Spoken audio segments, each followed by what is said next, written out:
Hey friends, welcome to Math Coach Corner. Today we're comparing attendance at two different school events. We're going to look at the difference between them and decide, does the difference really matter?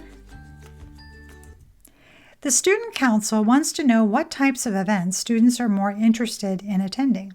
So they scheduled two types, movie nights and talent shows.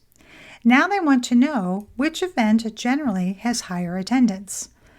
The distributions from the data collected from both are symmetric, so we already know something important.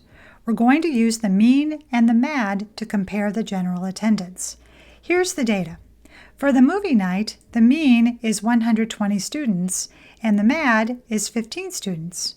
For the talent show, the mean is 150 students and the MAD is also 15 students.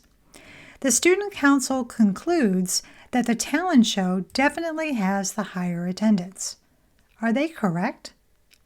Pause for a moment and think it through. First, compare the centers by finding the difference of their means.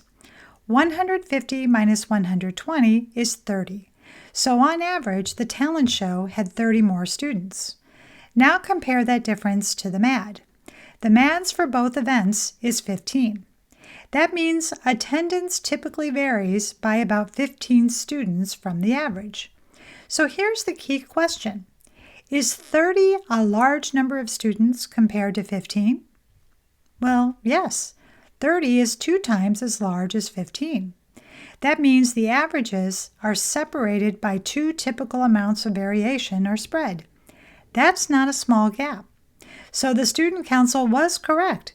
It is reasonable to say that the talent show generally has higher attendance. And here's why.